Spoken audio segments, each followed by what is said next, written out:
दोस्तों नमस्कार, आदाब, सत श्री अकाल। उर्मिलेश ऑफिशियल के इस कार्यक्रम में आपका बहुत बहुत स्वागत है। मैं हूं उर्मिलेश। इस बार जो दल बदल अपने देश में हुआ है, दल बदल क्या कहेंगे ये कुछ समझ में नहीं आ रहा है कि इसको क्या कहा जाए। अब एक पार्टी है nationalist citizen party of India, NCPI. NCPI और ये पार्टी बंगाल के हावड़ा में बनी थी, फिर रजिस्टर हुई 2022-23 के बीच में। इसने एक चुनाव भी लड़ा 3 सीटों पर, कुल मिलाकर के 828 के आसपास इसको वोट आया। इसके पास न तो कोई सांसद है, न तो कोई विधायक है, न तो कोई मुखिया है, न तो कोई कारपोरेटर है, न तो कोई प्रधान है, न तो कोई सरपंच है। ऐसी पॉलिटिकल पार्टी। लेकिन इसके पास इस समय भारत में जो गठबंधन राज करता है, जो हमारी सरकार चलाता है,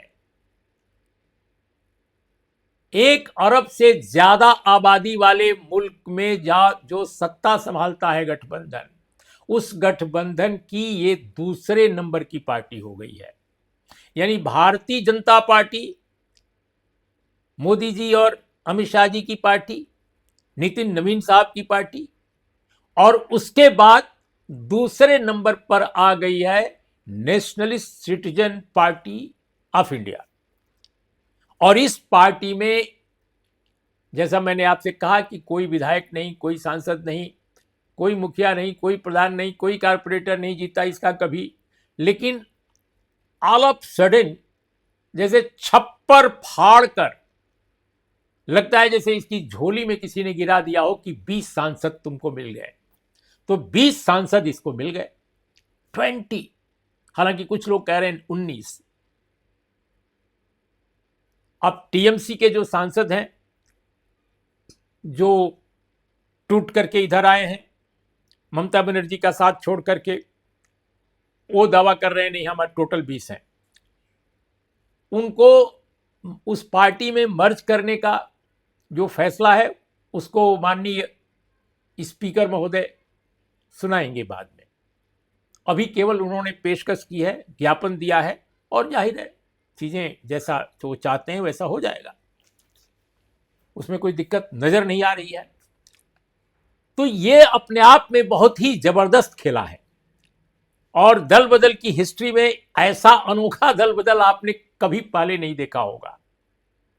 लेकिन समर्थ के नहीं दोष गोसाई, जिसके पास सत्ता है, जिसके पास ताकत है, उसका भला कौन क्या बिगाड़ सकता है। कोर्ट कचहरी क्या चलता रहेगा।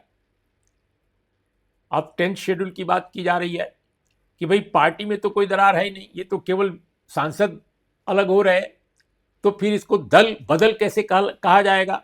अब एक कानूनी पेच है, लेकिन उसका क्या होगा वो भविष्य बताएगा। लेकिन दोस्तों, ये तो खबर आपने पहले सुन ली है जो मैं आपको अभी बताया। असल कहानी यह है, असल खबर यह है कि भारतीय जनता पार्टी चुनाव जीतने के बाद भी,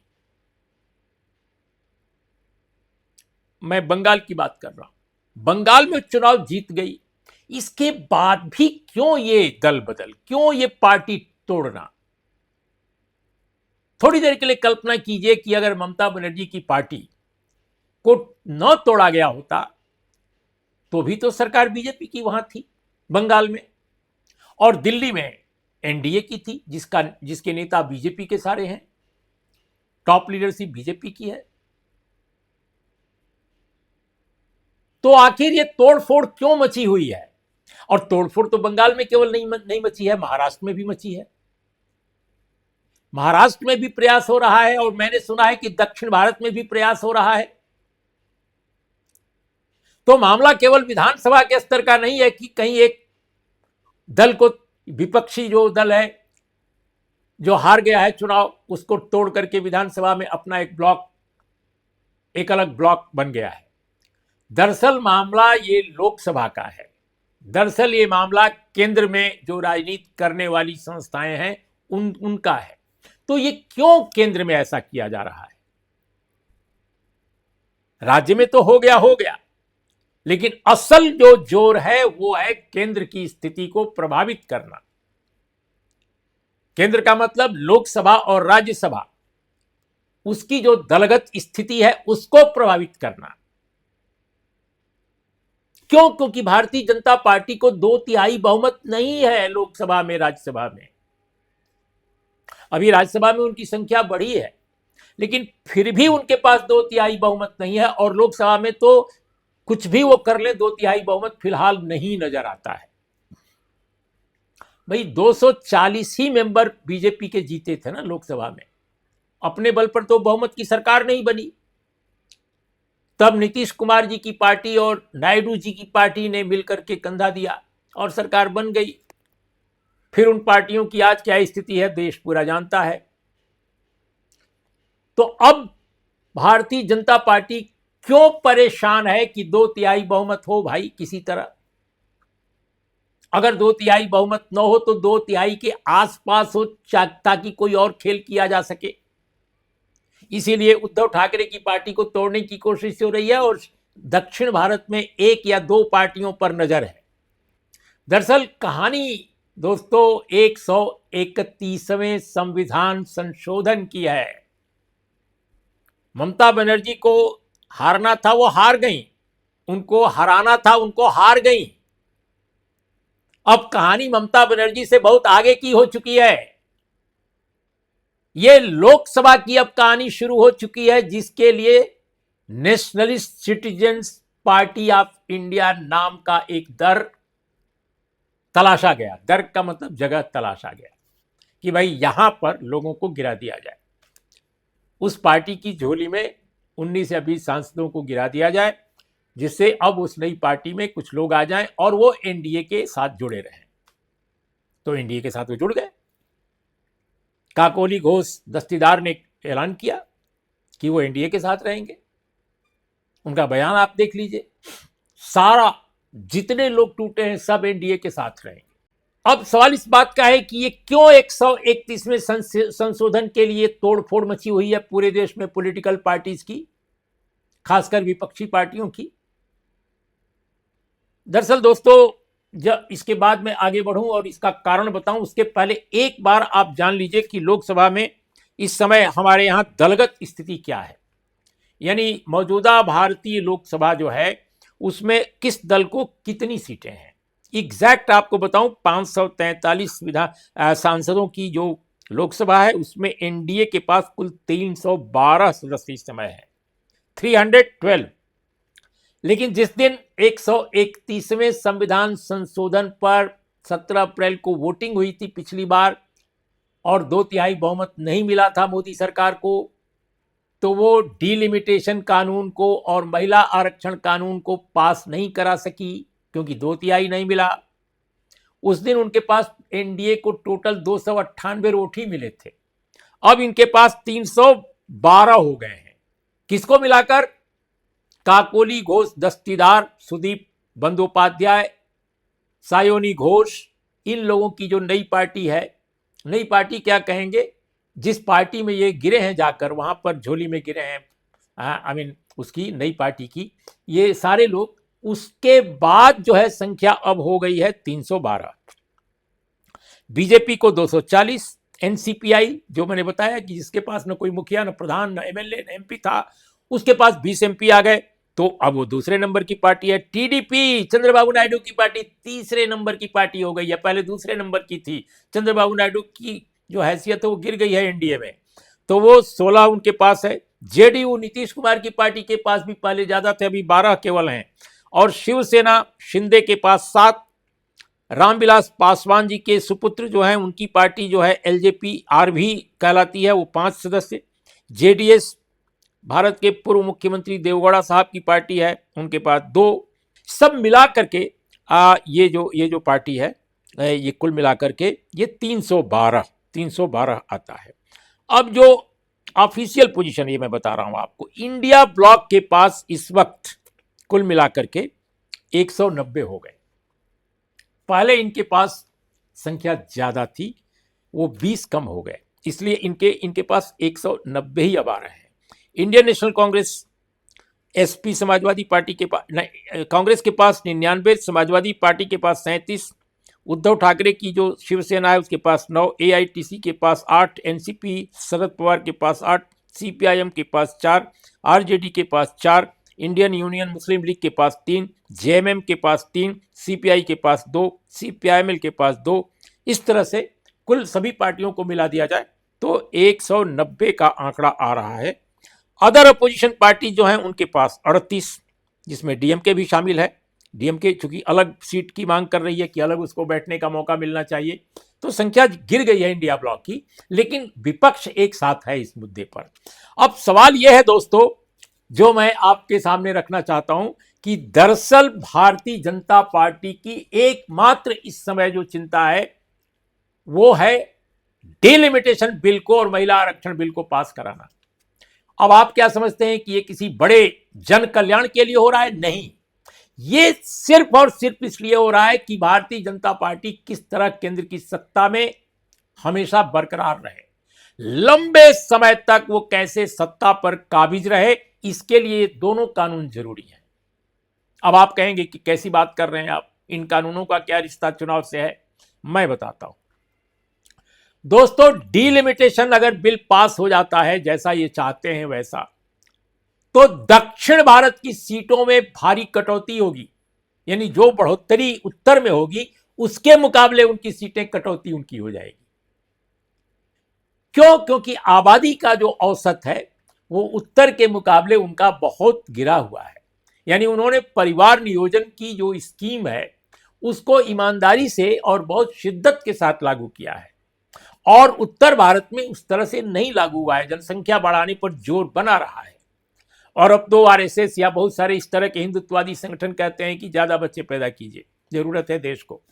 बहरहाल अब सवाल इस बात का है कि अगर उत्तर की सीटें बढ़ गई और ज्यादा, जैसे कल्पना कीजिए कि 80 सीट उत्तर प्रदेश में है और वो 160 हो गई, डबल हो गई, सॉरी 120 हो गई, 120, क्योंकि माना जा रहा है कि 50% अगर बढ़ेगी तो 120 सीट हो जाएगी।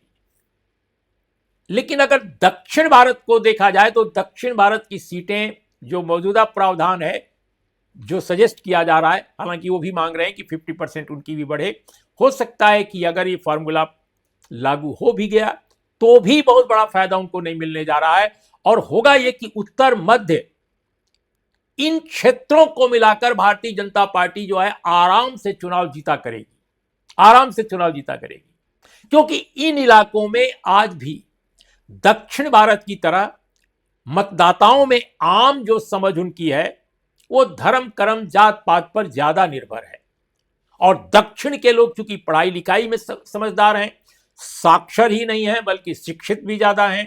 परसेंटेज आप डेटा देख लीजिए, अपनी सरकार का ही आंकड़ा देख लीजिए, वहां पढ़ाई लिखाई और समझदारी जो है उत्तर भारत और मध्य भारत के मुकाबले बेहतर है।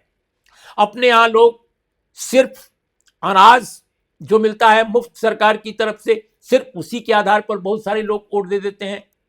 लेकिन वहां पर गरीबी वहां भी है, लेकिन ऐसी गरीबी नहीं है कि लोग राशन के लिए अपना ईमान, पूरा का पूरा राजनीतिक ईमान तय कर दें, ऐसा नहीं है।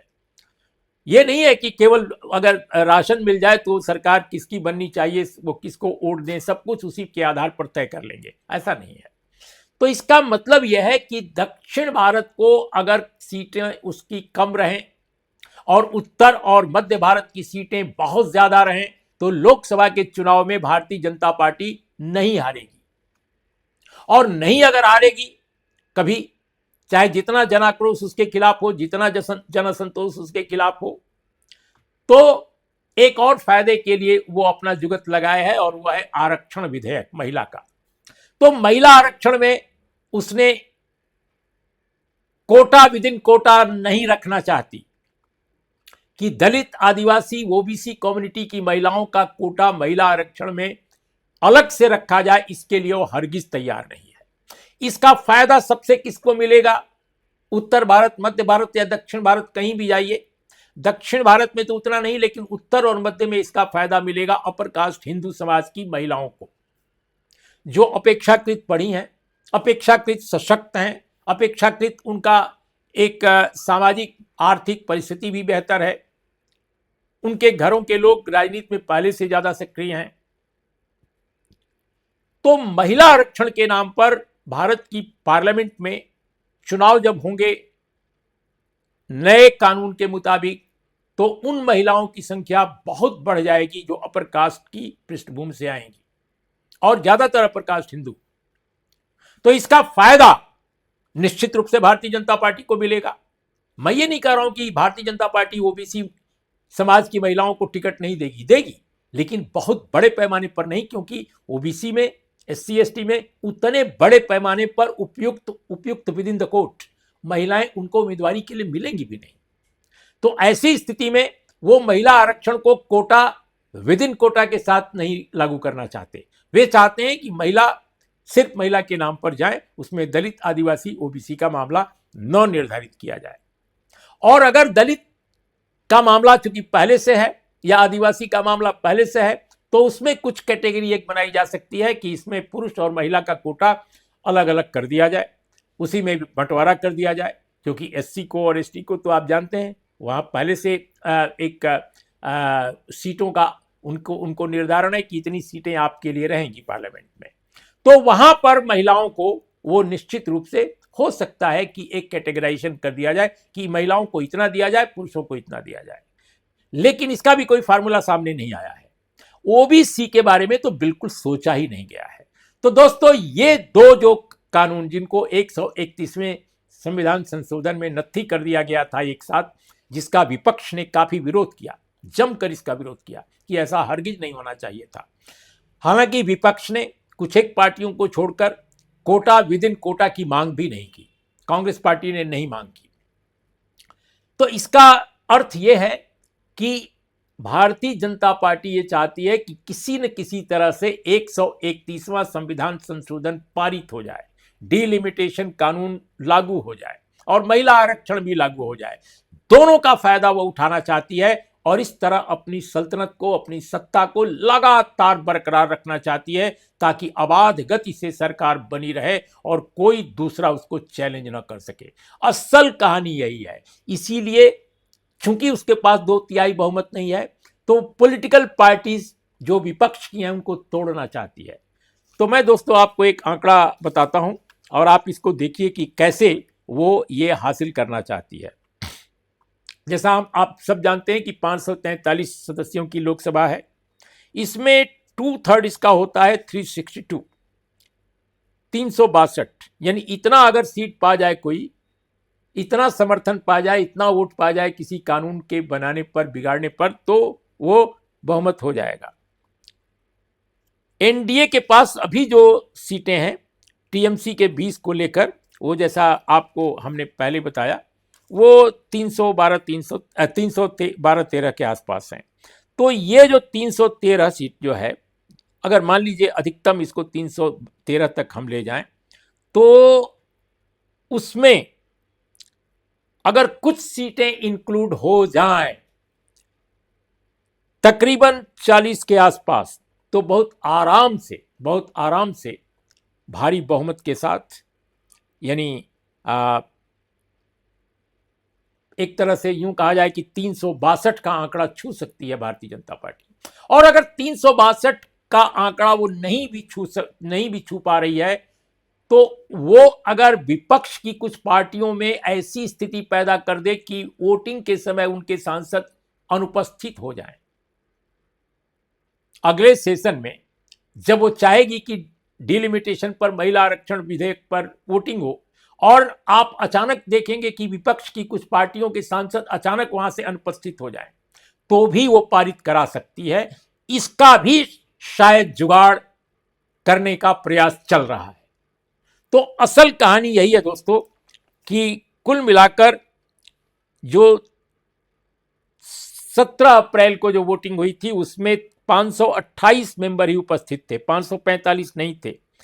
उस समय चाहिए था बहुमत कितना, 352, लेकिन मिला कितना, 298। तो 298 वोट मिला किसको, एनडीए को, और विपक्ष को कितना मिला था, 230 वोट मिला था।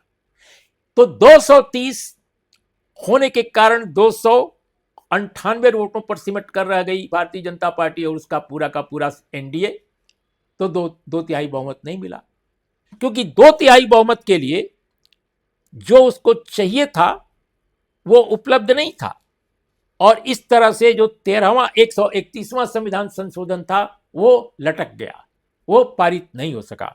इस बार भारतीय जनता पार्टी चाहती है कि उसको हर कीमत पर कम से कम 350 सीटों, 350 लोगों का समर्थन मिल जाए, 360 लोगों का समर्थन, 350 से 360 के बीच में रहे, तो वो कुछ जुगाड़ कर सकती है। जुगाड़ ये कर सकती है कि भले ही उसको पूरा बहुमत न मिले 2/3 का, लेकिन अगर विपक्ष के कुछ लोगों को पटा लिया जाए और उनको यह कह दिया जाए कि वो अनुपस्थित रहें, जैसा होता है, कई बार ऐसा हो चुका है देश में, तो वो 2/3 बहुमत के जरिए बाकायदे पास करा सकती है और इस तरह से आगे का रास्ता साफ हो जाएगा। तो दोस्तों, आज यही बताने के लिए कि क्यों वो दल बदल का ये पूरा का पूरा खेल चल रहा है, कैसे दक्षिण से लेकर महाराष्ट्र तक और प्रयास हो रहे हैं, इसके पीछे राजनीति क्या है और खेला क्या है, ये आपके सामने रखने के लिए मैं आज ये वीडियो लेकर आया। आपको कैसा लगा जरूर बताइएगा। नमस्कार, आदाब, सत श्री अकाल।